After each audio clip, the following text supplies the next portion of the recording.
Here at Be Freaking Awesome, we believe that life is too short to be anything less than extraordinary. Join us as we explore what it means to live authentically, grow continuously, and have a blast while doing it. Let's get started. Welcome, everyone, to this week's episode of Be Freaking Awesome. I'm one of your hosts, Sami, here with Angela Belford. And today, we're inviting Angela back onto her soapbox. You know, for better or worse, I guess. You guys are all here. You guys are fans, hopefully. Today, we're going to be revisiting some of Angela's really passionate feelings about SMART goals and all of the things. She also went to a conference without me, which was pretty offensive of her. However, she learned some new things and she's excited to unpack those for us today. And we're just going to keep it messy middle, keep it in this like, ooh, what a new idea. How do I turn it over? Yeah. Sometimes we talk a lot about, we'll like learn something new and be like, I just need to chew on that for a little bit, or I need to unpack it. I need to look at that from all sides. So you guys get to be a part of that with us today. Angela, where do you want to start? How do you want to tee us up? I know, and it isn't probably the same rant box, that soapbox rant, whatever, about SMART goals, except that is kind of what like teed this up a little bit. So let's journey back in Angela's personal development journey when she, needed to have some new coping skills to survive after a traumatic childhood. And so new 20-something Angela decides to take control of her personal development within the sphere of Mary Kay in the early 90s. I know we call it toxic positivity now, but man, after living with people that were negative and living around people that were abject poverty for so long, it was so nice, actually. Also, you feel like you just blazed past something for a second. You went on your personal development journey in Mary Kay. I feel like if you aren't in Mary Kay, that doesn't sound. No. My personal development journey, which was in Mary Kay, was where mine started. That's where mine started. Right. I just feel like a lot of people would see like being a part of Mary Kay as a part of their personal development journey. I don't know. Oh, okay. Well, see, if you've been part of Mary Kay, you know it is. Except for I recently had somebody go, oh yeah, no, I had 3 teenage daughters, so I was just a wholesale consultant person. But anyway, we often said that Mary Kay was like a finishing school, being a Mary Kay consultant, because you learned a lot about how to wear your makeup, how to dress, and how to work on your mindset. And so relationship building and networking, it was such great sales training. It was, there was training. I learned how to teach something, learned how to ask for the sale. I mean, there's so many. It was absolutely a master's in business for me. Mm-hmm. And one of the things that was introduced pretty early on in most people's personal development journey talks about the law of attraction. It was super woo-woo-y kind of idea, like what you think about, you bring about. And I can quote you the Bible verse that says, as a man thinketh, so he becomes. It's in Proverbs. And I get it. And also there's always just been this like kind of weird, like, okay, this is my faith, I believe it. Right. And I don't think that I could have told you about the brain science. Certainly back in the 90s, we couldn't. Back in the 90s, we just barely believed that the brain was capable of changing. Yeah, neuroplasticity was a brand new idea that happened in the 80s. And so we were still, for sure, figuring this out. And in my book, Be Freaking Awesome, I talk about our reticular activating system. It is the part of our brain that when we buy a new car, we've never noticed how many blue Hondas there are on the road until we buy a blue Honda, and then we see them everywhere. And so it also is the thing when you have a belief, your reticular activating system is kind of responsible for confirmation bias. So you are more likely to notice things that support that belief, and you're more likely to notice you're more likely to ignore the things that don't support your belief. For example, I know people who think everyone is out to get them. And I am going to be taken advantage of. And guess what? They notice every time that happens to them. They can tell you all of these stories that prove their belief is true, and they absolutely ignore the people that are kind to them, the people that are gentle to them. I have kind of the opposite problem, whereas I believe people are mostly doing the best they can and that they're humans. And so I kind of ignore when people, and I'm not saying I ignore it in the moment, but I don't catalog and log and hold on to when people do me dirty or do me wrong.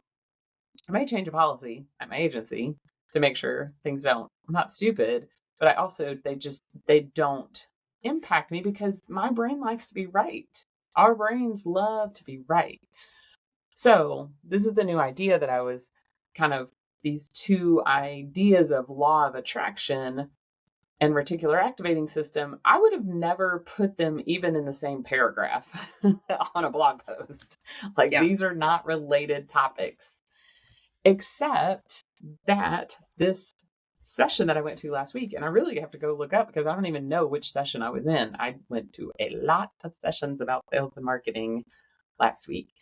It wasn't a marketing conference, but I picked all of the sales and marketing sessions. And so what they said is the reason why we need to put our goals in front of us and we need to create images of the life we are trying to create. And I call them vision boards.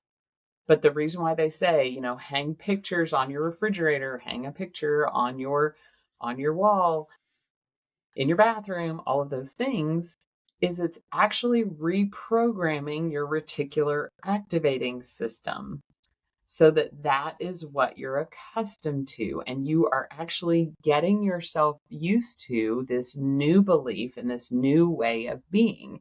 I loved the example he used. He said that this person was saving up money to buy their first house. And every time they would get the $20,000, they would see a sale at the mall or on furniture, and they would decide they needed this new thing, and they would, oh, I've got $20,000. They would spend it because they hadn't transferred and made themselves believe that they could own a new house. And so this person actually put a new refrigerator in their bathroom. They put a picture of their ideal bathroom. They really went through great lengths to create the new environment and to be able to start to look at and see everywhere they looked and think about it so that then it wired up their brain and their reticular activating system to notice, oh, I am a homeowner. And it's the idea of like even affirmations. I've never really thought about like why do they work? And sometimes I didn't know if they did work, but part of it is like beginning to take into account your reticular activating system and program it to this new state of being, this new comfort level. It's getting outside your comfort zone. It's actually expanding your comfort zone. Number one, I love how slowly your language started to get through that because this is a little bit of like I'm sorry, say that again, like kind of thing. And so for the sake of, I'm not going to say just myself, but everybody listening, can we run the process again? Okay. And we're going to do it in a different way. So no, because that was good. And it's like, now I need to hear it again in a different way. So then I can soak in. So yeah, because maybe there's people that are like, wait, what? You're supposed to put up affirmations? You're supposed to put stuff around? Maybe you're supposed to do vision? Yeah, right. You did assume kind of a lot of things in that starting part. It's not a bad thing.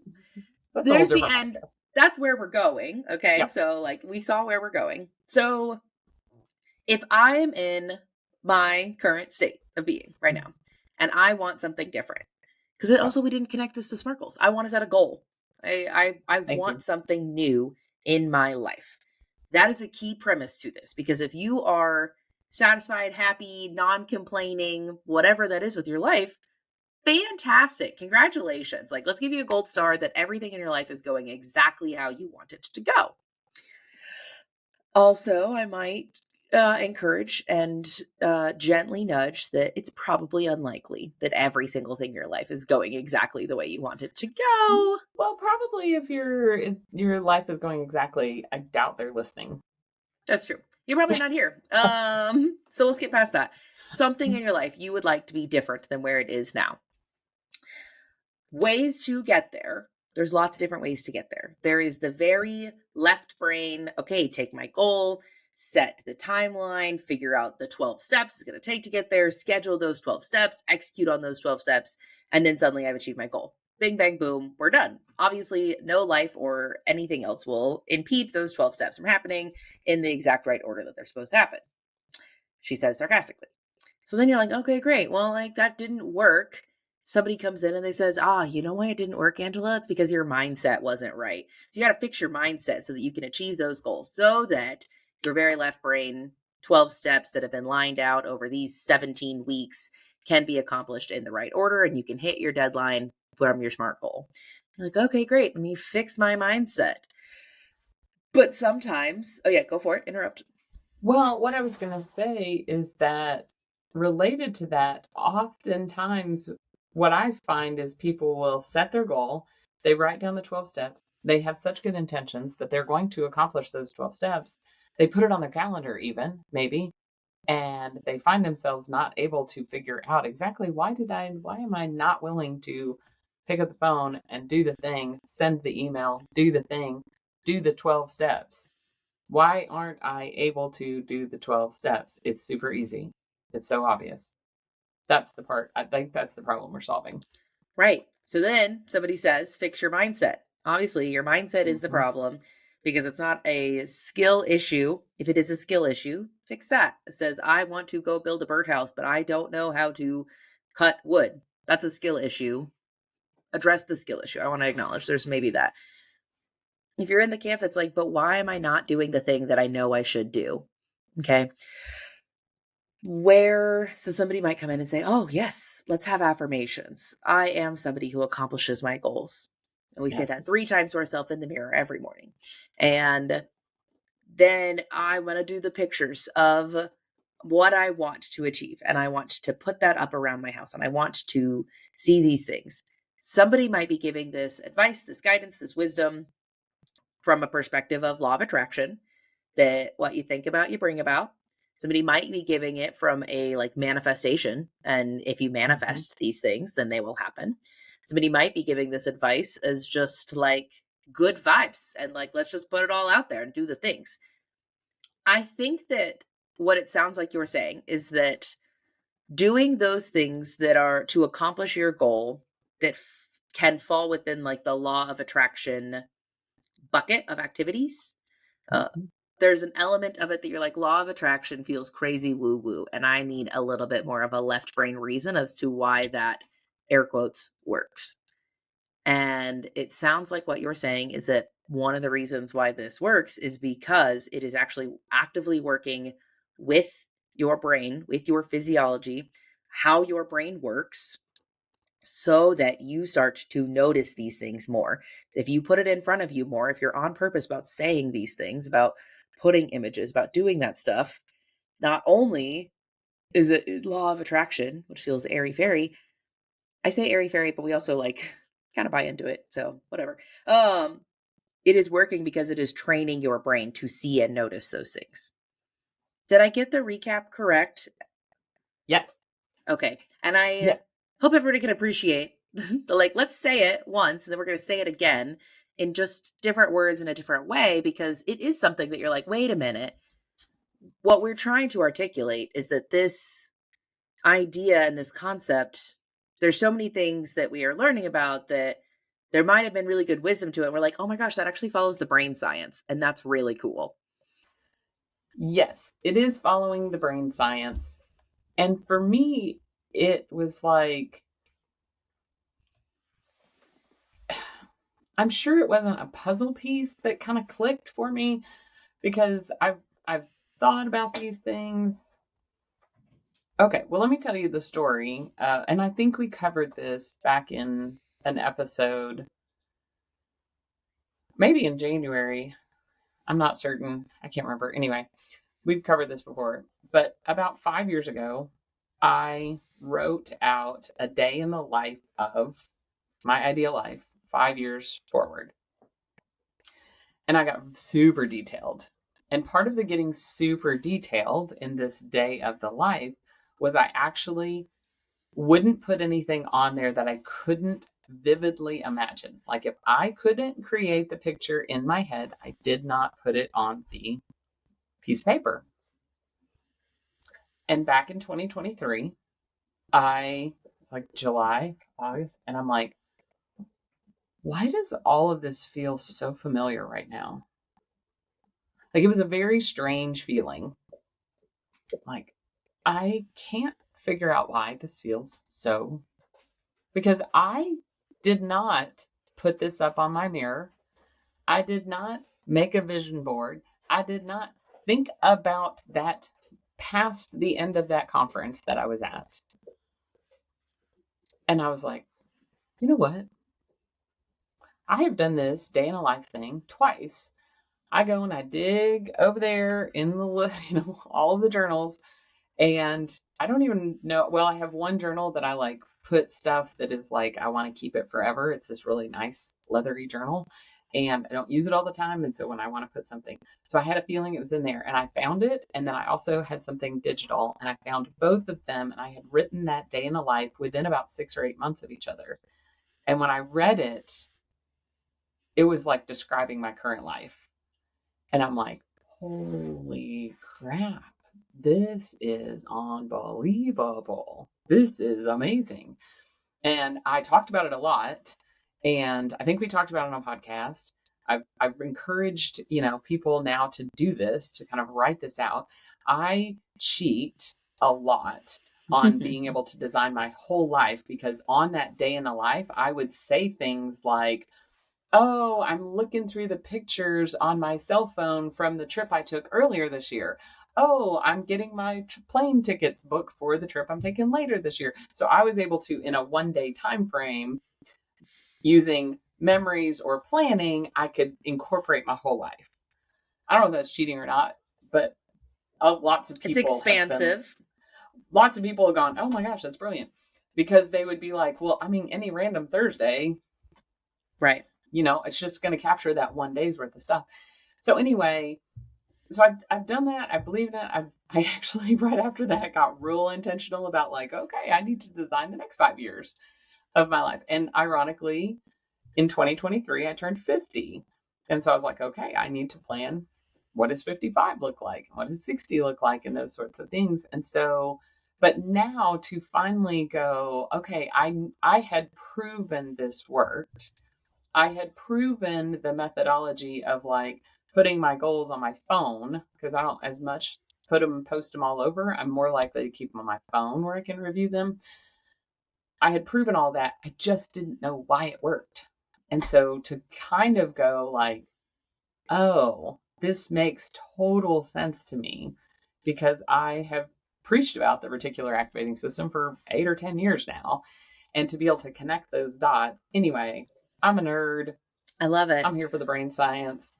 This week, actually, I had a conversation with somebody that I think really relates to this on the opposite side of it. And that they were talking about how they have gotten really comfortable with the uncomfortable things in life, and that they are more used to being in a spot where they're not financially secure. They're more used to feeling desperate, being in conflict, having negative things, so to speak, experiencing trauma and emergencies and everything being a crisis. They're more accustomed to that. They're like, I am better at handling a crisis than I am at handling the important goals in front of me.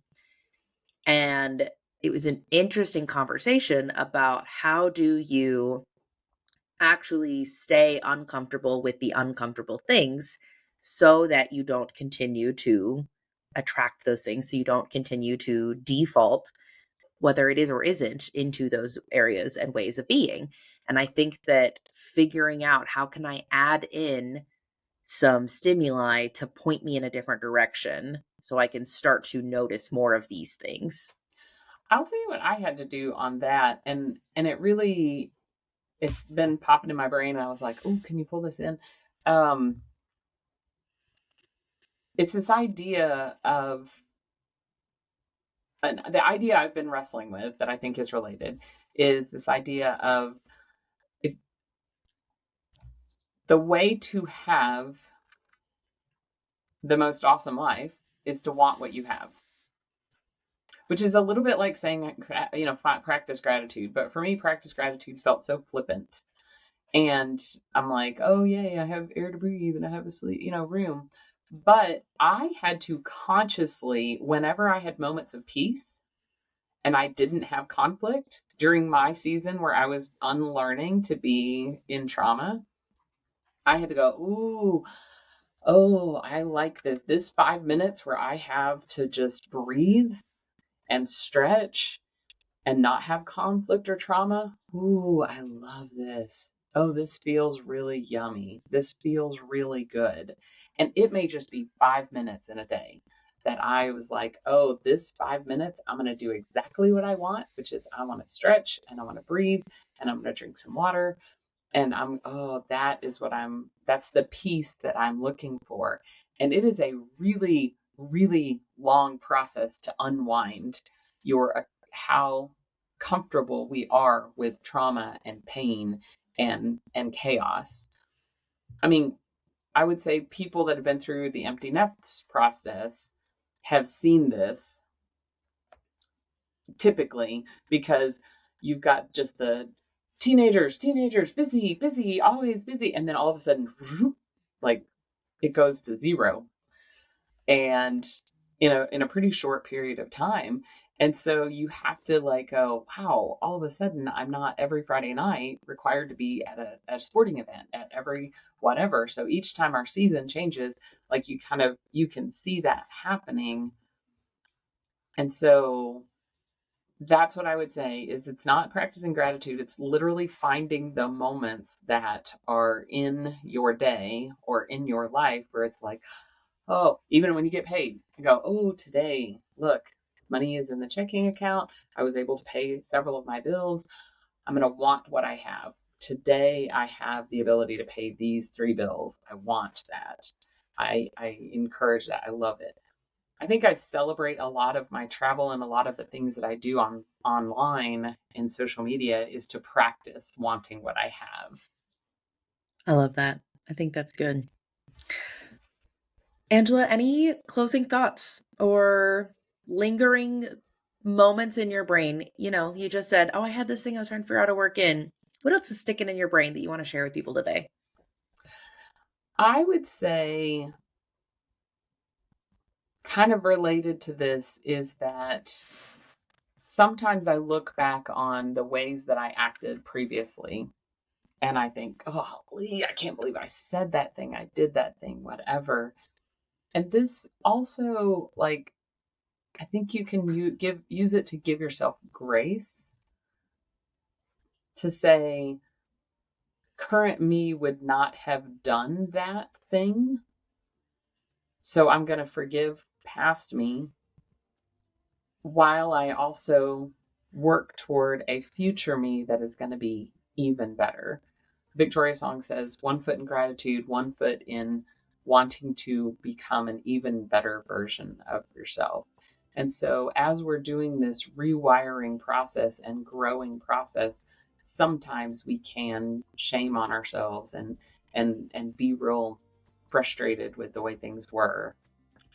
And I just want to have grace for that version of me that didn't know better, that hadn't programmed her brain, that was comfortable in chaos and that would create chaos. Yeah. Whether it was leaving too late for an appointment or whether it was overspending or whatever those things that I did that caused chaos for myself. Just have grace in the midst of that. I think that's really beautiful. Thanks, Angela, for sharing some of our thoughts. Thanks, everybody, for listening to us unpack and repeat and untangle. If you are not already on our email list, go get on it. It is so good. The letter B, freakingawesome.com, bfreakingawesome.com. You can sign up there Anyway, thank you guys so much for being with us on our journey and listening and sharing with your friends. You guys have been so amazing, and we're so grateful to continue to be here and help unpack these ideas. Until next time, we hope you guys go be freaking awesome.